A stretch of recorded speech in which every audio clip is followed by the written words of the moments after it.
All right. Hello, everyone. This is Getselious from the Outerhaven.net, and you're probably watching this on YouTube. And I'm joined by Francisco González of Grundislav Games. So, hello, everyone. Hello. Yeah, that is a Hi. very typical you. Hello, hello. Yeah. So, for those who don't know, give my audience an interview of who you are. I know who you are because I play this genre called point-and-click adventure games, but it's more to you than that. Is there though? Is there really? No. Yes. So hi. Yeah. I'm Francisco. Francisco Gonzalez. Grundislav Games. I'm an indie developer. I make point-and-click adventure games. I've been doing it as a hobby since 2004, but I've been doing it commercially and making my living from it since 2014. And I've put out 4 games. They're called A Golden Wake, Shardlight, Lamplight. Actually, I put out 3 games with a 4th on the way. The 3rd one's Lamplight City. The upcoming one is Rosewater. That's the one I presume we're going to be mostly talking about in this interview. And aside from that, I don't really know what else to say. That's me. That's you. No, That's yeah, me. we'll be touching on like mostly Rosewater and probably I guess your feature project before that, like Lamplight City. So while we get into that, let's talk about like a little bit about Lamplight City. So, Lamplight City is, I guess, within the same universe as Rosewater. It is a steampunk universe, and so is Rosewater in. And Lamplight City, it's an interesting game, with a lot of things good with it. But there was like a couple of like backsteps, like some people have felt tricky about some of the puzzles. Well, point-and-click adventure games, tricky puzzles, and like how the ending system work. And now that you're working on Rosewater, what have you learned from your previous experiments, previous games that you learned to put into Rosewater? So yeah, I think the non-linearity, the approach to the non-linearity, I definitely learned from how I did it in Lamplight City. Because as you mentioned, Lamplight City is it's a detective game set in an alternate steampunk universe. And the thing I wanted to try with Lamplight City was the idea of being able to fail cases and still be able to finish the game and not be forced to restart the game and be put into a dead-end situation. But the thing with that is it sounds more exciting on paper a lot of the time than when you're actually doing it, because players don't want to be told that they're doing things wrong. They want to win. That's the whole point. That's why you play games. So a couple of the idea of like closing off leads and not being able to investigate a particular path on a case in Light City sounds fun and can be fun, but also has that element being told, oh no, you messed up, now you can't continue down this path. Players don't like that. So I was thinking for Rosewater, I didn't necessarily set out to make it more non-linear or like innovate anything that I had tried in Lamplight City, but since I was returning more to the classic point and click themes, I guess, in that it has an inventory and inventory puzzles, whereas Lamplight City didn't, because it was more focused on like searching for clues and interrogations and stuff. I was thinking about stuff like, having puzzle solutions. Oh, my video cut out. Well, I'm going to turn my camera off just to conserve bandwidth. Yeah, so I was thinking about like puzzles with multiple solutions, because the character in Rosewater, she's a former brawler turned aspiring writer. So I figured, you could have slightly more violent solutions, you could have more cerebral solutions, and it would fit in with her character thematically. It wouldn't just be the thing that happens in a lot of adventure games. You're playing this supposedly nice person who's then does horrible things to get what they want, and then you're supposed to still think that they're nice. But anyway, so the non-linearity thing, I wanted to, even though there are multiple paths and there's certain scenes that you might see in one playthrough that you won't see in another playthrough because it's an either or situation, I wanted it to be more, this is how your game is going, not you did something wrong and therefore now you can't access this content. That's kind of the approach and what I learned from that. That's interesting to hear. And I feel like the open nature of the games of like Lamplight City kind of reminded me of a lot of like when I've been watching a lot of old retro videos, or I've been trying to like try some older Sierra games through other means, and I feel like those games' open-endedness also tied to a score. So people did like it didn't like. Granted, I tried playing Police Quest 2 and 3, and I'm like, I suck at those games. I suck at text parser games.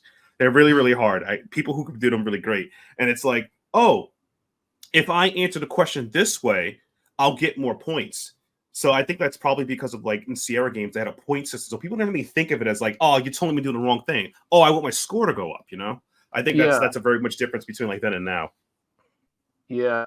And there were, I mean, there was some non-linearity and some stuff like that in the old Sierra games, but I think probably the one that had the most and the most subtle non-linearity was Conquest of the Longbow, because that game had like 5 different endings, and you didn't necessarily know how you were doing until you got to the very end. And there's so many different factors that contribute to how good an ending you get. It's not necessarily just, oh, I got all the points, so therefore I'm going to get the best ending.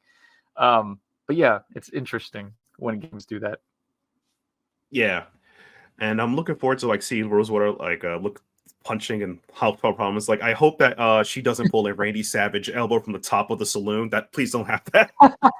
That would be quite the animation to do. So no.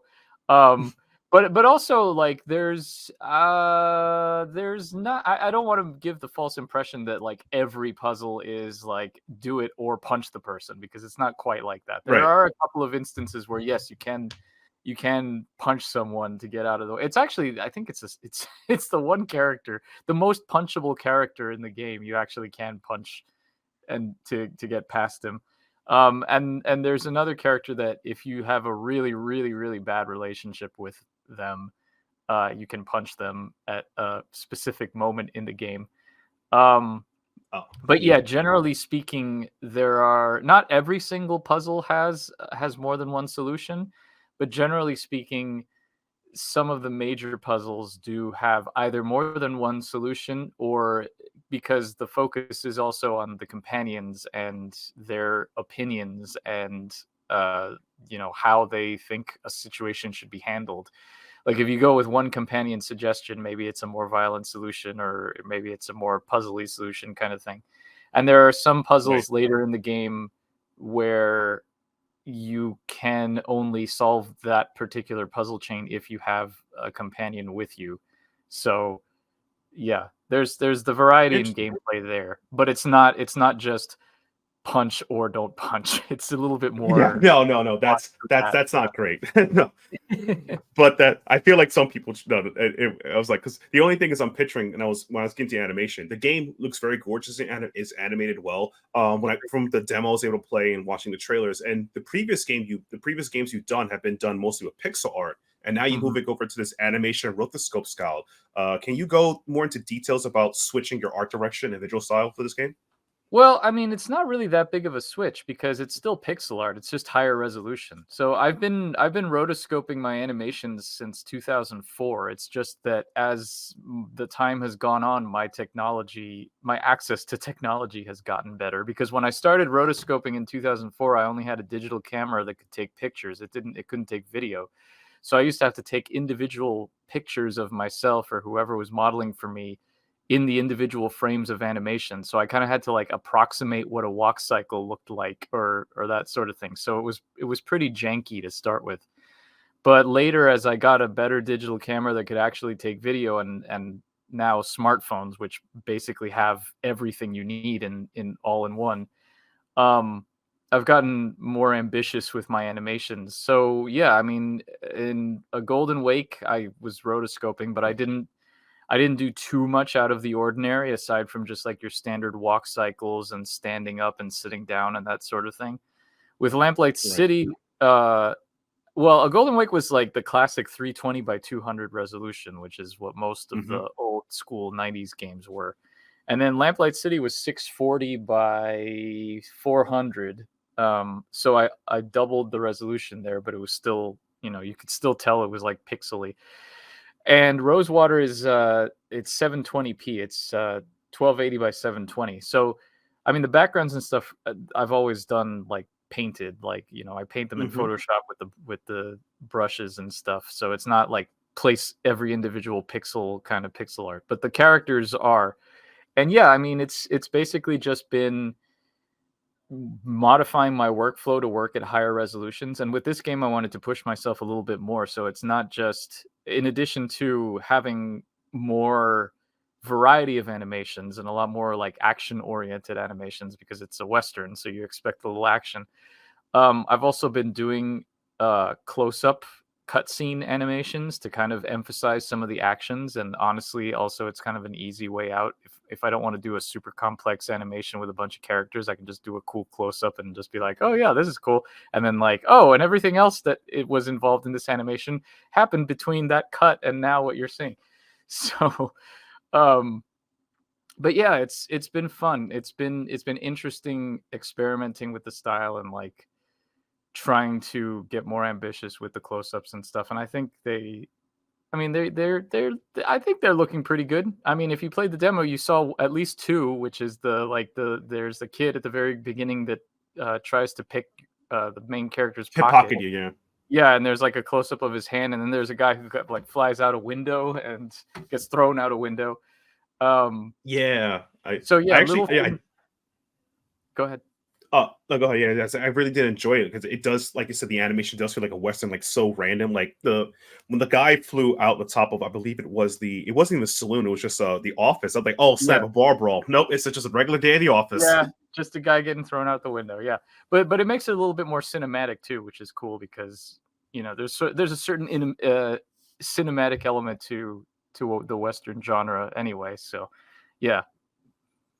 Yeah, and I also want to talk to you because I know you post on Twitter and other medias, like you posting yourself side by side of the animation, like you're doing it, and then like it looks really cool. One of my co-hosts of like one of the guys I work with here, the co-host of some videos I do, Sip Scott, loves all of your sitting animations. I'll probably tweet at you that before, but he loves all of your sitting. It looks so realistic, and I think that's the thing I appreciate about your games. Like everyone just walks and moves very naturally, regardless. Like they move in a way the scene demands it. I think it's really cool.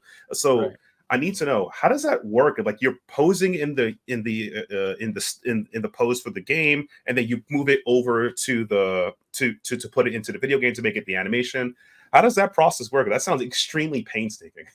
It's not really that painstaking. I mean, it's like I said, it's a lot easier now that I'm actually taking video of it rather than individual shots. I mean, I use very basic tools. I take my video on my phone, and then I just paste it. I put it on Dropbox so I can download it on my computer, and then I use a video editing program to just take out the individual frames. So I'll, for example, film myself in costume or some approximation of the character's costume, sitting in a chair, for example, and then I'll just take the video, put it on the computer, open it in the video editing program, and then capture every, like, say, fourth frame. So it's about, I guess it's about 24 frames per second.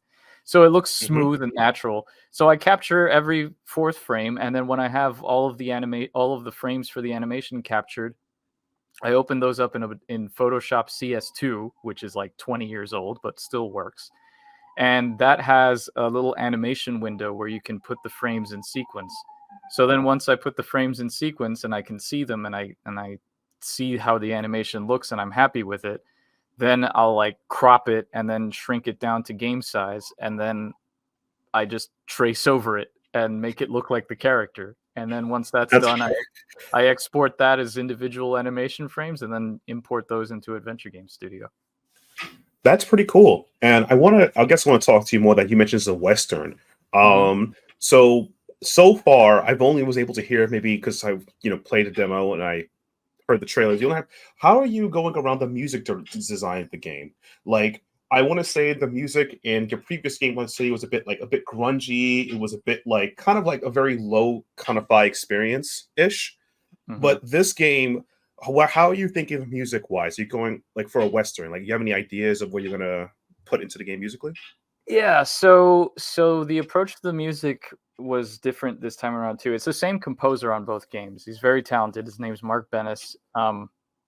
And with Lamplight City, obviously, since it was like a Victorian city detective kind of thing, I was like, I really love the hammered dulcimer, which is that instrument that kind of sounds like it's, I don't know, it's like the kind of music Ring, instrument that you ring. hear. Yeah. You hear it all over the soundtrack. I'm like, I love use the hammered dulcimer and like strings and stuff like that. And yeah, with Lamplight City, there was a lot more, like the music was on all the time, because it was like, you play adventure games and usually you get to a location and there's a musical theme that plays for a specific location or Right. whatever, and it loops and stuff. And we kind of did that with Lamplight City. Like there's specific locations that had their own themes. And then for the more, I guess, generic or just kind of wandering around other places that didn't need their own themes, because Lamplight City had so many locations. I was like, if we do an individual theme for every single location, this is going to be like a nightmare to keep track of. So we had 4 different, what I call jukebox tracks, which it was 4 tracks that were about 5 minutes each, and they had a beginning and an end. They didn't loop, but I played them in basically like a Winamp shuffle. I coded up a system so that they when you were in like the generic area, you weren't in an area that had a specific theme, they would play in a random order, and I coded it so that they would just play the 4 of them and then start over again, but then not play one right after the other. But anyway, that's getting too into the weeds. But anyway, so that's a lot of sauce. Yeah, so with Rosewater, I figured it would be better to take like a less is more approach, and I kind of looked towards Red Dead Redemption for this, because Red Dead Redemption has a thing where there is a lot of different music, but it also varies where you are, but it's not always constantly playing. It'll play, like a 10 or 15 second little ambient track, and then there's silence, and then it'll play another one. So I wanted to do that, because there's a lot of because Rosewater is very much like a journey story. It's a point A to B story, and there's a lot of hub areas, I guess, for lack of a better term, like the town of Rosewater, and then like, as you're in Act 2, as you're going along, like the different environments, like there's a desert and there's a forest, and then where do you get to in Act 3? So I was like, let's try doing that. So I had him do that, like 11 or 12 little ambient tracks per hub area that play in that random order again every certain number of seconds, so that it's not just this constant in your face music, with the exception of certain areas that do need a loop, like the saloon, or like if there's an action scene happening like the bar brawl in the saloon or stuff like that. So yeah, that's been really cool. And the extra cool thing is that this time around we had a little extra in the budget, so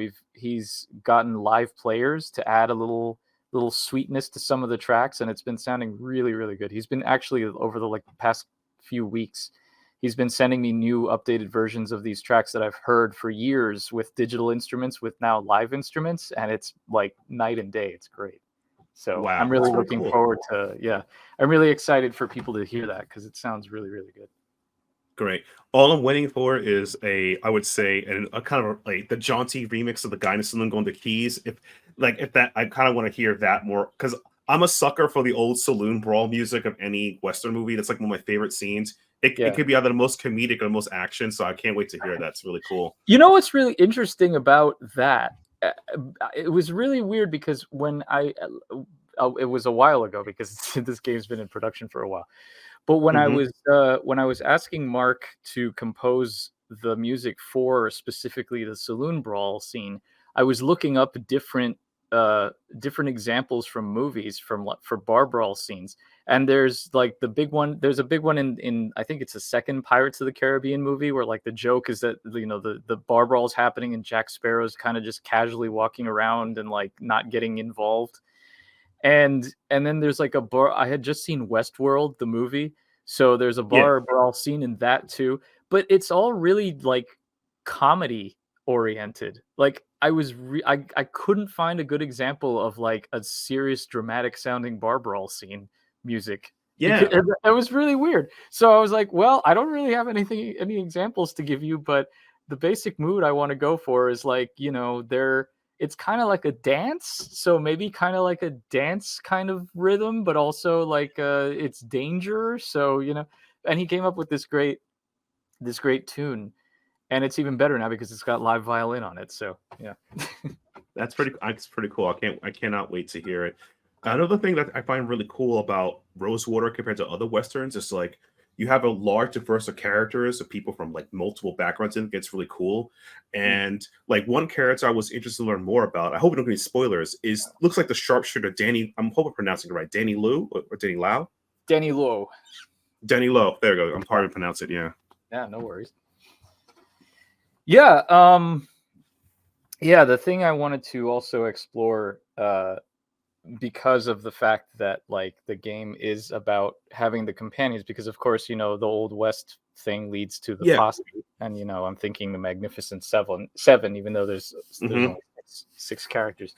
But yeah, I wanted the companions to kind of reflect different aspects of the period and the Old West. So like obviously the main character is Harley Legere, who's the former brawler turned aspiring writer, and she's kind of she has that sort of representation of just sort of like the brawling culture of the 19th century, and also she kind of has that sort of the writing aspect. She kind of it's sort of a nod to like Mark Twain and like the satirists and the writers of the mid the mid 19th century or sort of later 19th century.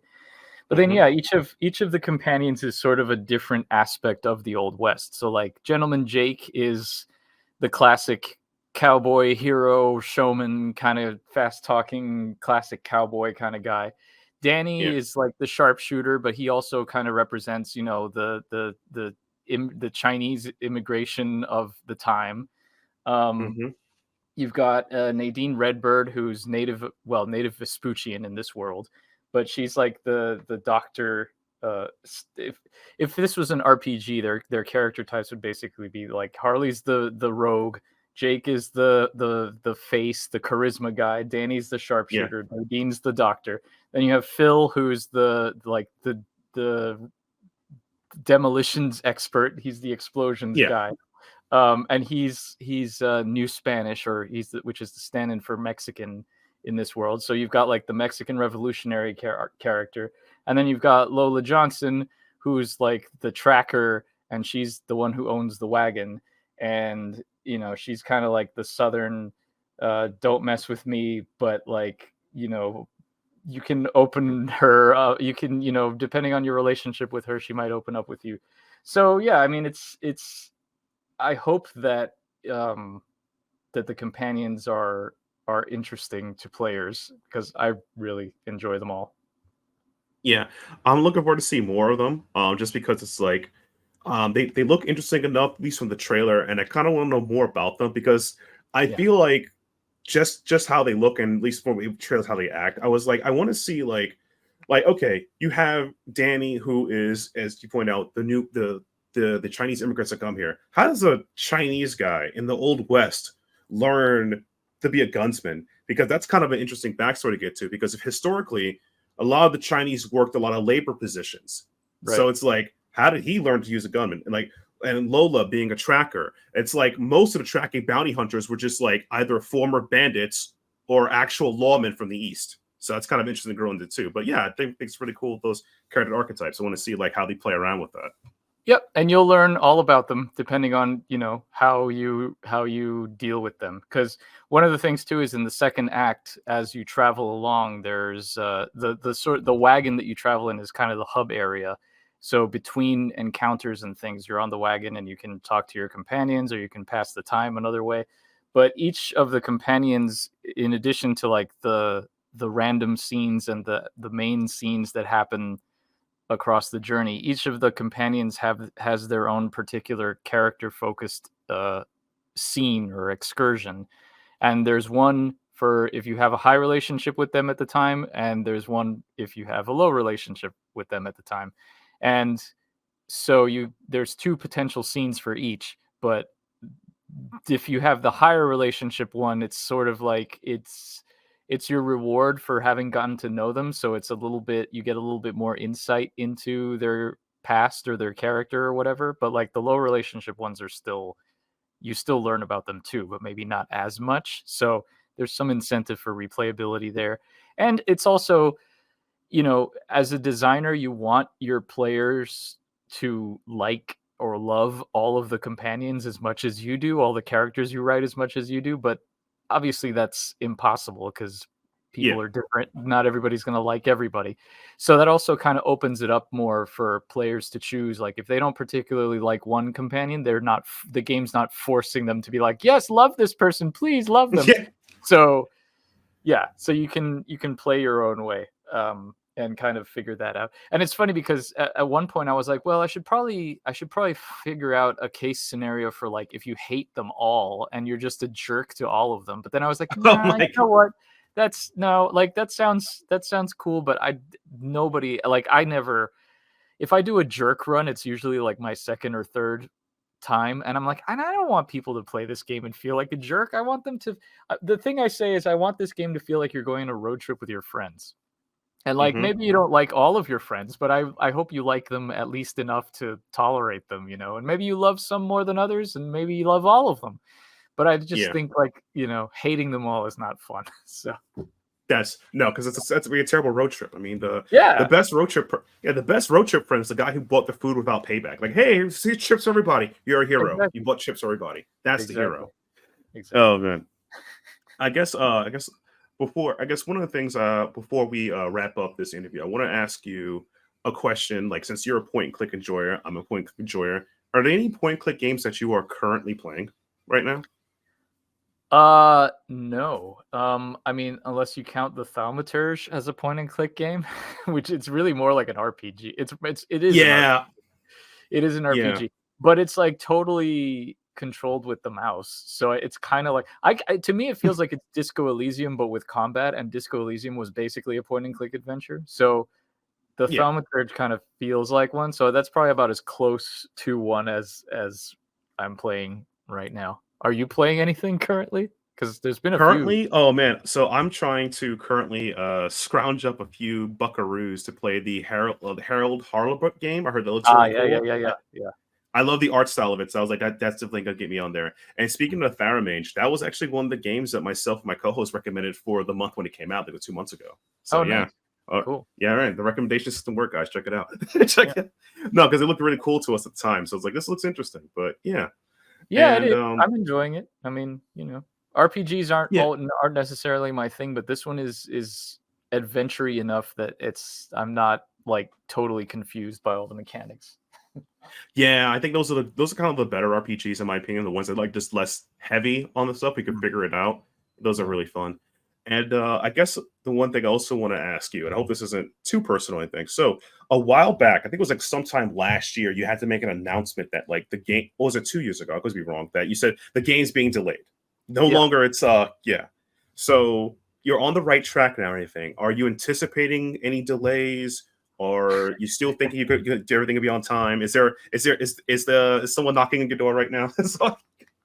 No, that was me tapping my pen on my notepad. If you heard that, Did you mean metaphorically? Is someone knocking? Metaphorically, yes. Yeah. Oh. No. I mean, I'm very lucky in that the publisher that I work with is extremely hands off with regards to that, and not like breathing down my neck and saying you need to get this game out or else. Like if nothing else for me, it's personally, my incentive obviously is to finish and get the game out as quickly as possible so that it can get out there and earn money, because that's how I make my living. So yeah, I mean, last year my goal was to get it out before the end of 2023, but I took stock of all of the animations and everything I had to do, and I was like, well, there's 3 options here. Either I can crunch like crazy and work a ridiculous amount of time and burn myself out to get all these animations done. And I don't want to do that because I did that with Lamplight City, and that took a toll both on my mental and physical health. And I don't want to do that. Didn't want to do that again. The other thing is I can cut corners and not do a lot of these animations, which then I thought, but I've been working on this game so long that to then do that at the very last stretch would be a disservice to all the work I've put in before that, or I can delay the game.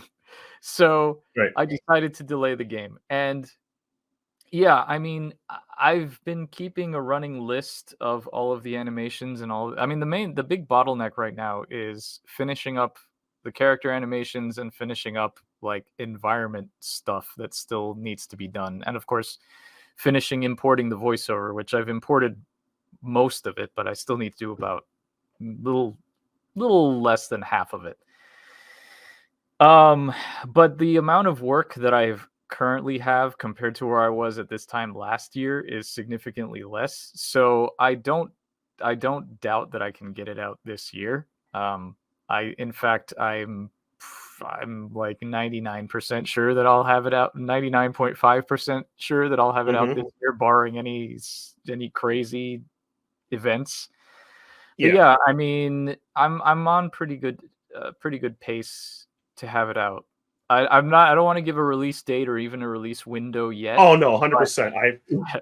But it'll definitely be out before the end of the year, unless something horrible happens, which knock on wood, nothing horrible will happen. Yeah, but I mean, I want this game out as just as much as hopefully people want it out to play it. But like I said, I don't want to cut corners right at the very end, because I want this game to be, I put so much time and effort into this game. I want it to be the best it can be and not be crappy. So yeah. No, 100%. And I notice how a lot of devs nowadays like just say game comes soon, or just say the year. Like there's a couple of devs that said my game's coming out this year. That's it. Don't know when. It's happening though. Yeah, I mean, I made the mistake of saying that this game was coming in 2021, in 2019, stupidly thinking that I could make it a game twice the resolution of Lamplight City in half the time. So I learned my lesson. That's another thing I learned. Next game I'm not saying anything about the release date until I'm like, I have it half out the door, because there's like, it's good to build hype, but it's also, I understand that like, it's not fun to be told, hey, this is coming, and then not hear anything about it for years, even though I've been trying. Expectation. Yeah, I mean, there's tons of other games that are coming out, so it's not like, people don't have anything to play. The only thing is just, you worry that they forget, or that it's been such a long time that they forget about it, which is why I try and keep, giving some updates as much as possible. Yeah. And one final question I really want to ask you is that, so I think a while back you mentioned that if you couldn't make point-and-click adventure games, there's another genre of games you would like to make. Could you let us know what type of game that is? Cinematic platformers, yeah. Yeah. And No, go ahead. Yeah, I had no idea what you were talking about when you said that, and then I played a game called Lunark, and I'm like, this is really freaking fun. Yeah. That game looked really cool. I haven't had a chance to play it, but yeah, it's also rotoscoped. It's basically exactly what I want to do, like that sort of like Prince of Persia flashback inspired cinematic platformer with like rotoscoped animations and cinematic stuff. I actually got to meet Jordan Mechner, the guy who made Prince of Persia, not that long ago. Yeah, he was in town doing a signing of his new graphic novel, and I got to say hello and tell him that I did rotoscoping too, and he was like, "Oh, it's great, isn't it?" I'm like, "Yeah, it's great." So that was really cool. But if I did that, I would have to get a team. I would have to get a programmer, because I don't know the first thing about coding a cinematic platformer. But hey, it'd be fun to do if I did it. So all right. I'm looking forward to, I guess, Rosewater, any other games making in the future. I think, like I said, I fell in love with your games because there's a lot of point-and-click games, and I do love the company. But your games have always had something new or fresh, even if the ideas may not always hit. I appreciate that they're made in a way of like, hey, this is a kind of neat idea, and I want to see the next neat idea you have, Well, thank you. I appreciate that. Yeah, I that's something I strive for when I make my games. Like you say, yeah, there are a lot of point-and-click adventures out there. And yeah, I always just try and think about something unique to bring to the table, even if it's like you say, not always the idea doesn't always hit. But yeah, I appreciate that. Thanks a lot. Yeah, and I'm looking forward to any gimmick in the future. And without the way, let my audience know where they could follow you or get updates about your next projects, or Rosewater in general. Yeah, so I'm on Twitter or X or whatever it's called as Grundislav Games. That's Grundislav Games, all one word. I'm also on Blue Sky and Mastodon, I think, as Grundislav Games. I do a weekly Twitch stream on Wednesdays at 1 p.m. Eastern called Wild West Wednesday, where I do just like a dev stream. Nowadays, I'm usually working on animation, but sometimes I do other stuff like background drawing or voice editing or stuff like that. And that's on twitch.tv/Grundislav. I also have a YouTube channel, Grundislav Games, where I was posting the VODs of the streams, but I haven't so much anymore. But I also put in like behind the scenes stuff. Like I have a whole bunch of behind the scenes videos of recording with the voice actors for Rosewater and stuff like that. What else? I think that's pretty much it on social media. I also have Instagram, but I only just post stuff on there occasionally. And I have a TikTok, but I've only posted 2 things on there. So and I'm Grundislav on all of those. So just look for Grundislav and you'll find me somewhere. Oh, and of course my website, which is grundislav.games, where you can find pretty much everything I just told you about, plus information on all the games I've done. So yeah. All right, that sounds fantastic. Thank you so much for coming out to the interview, being here. I really appreciate it. And we'll see you guys in the next one.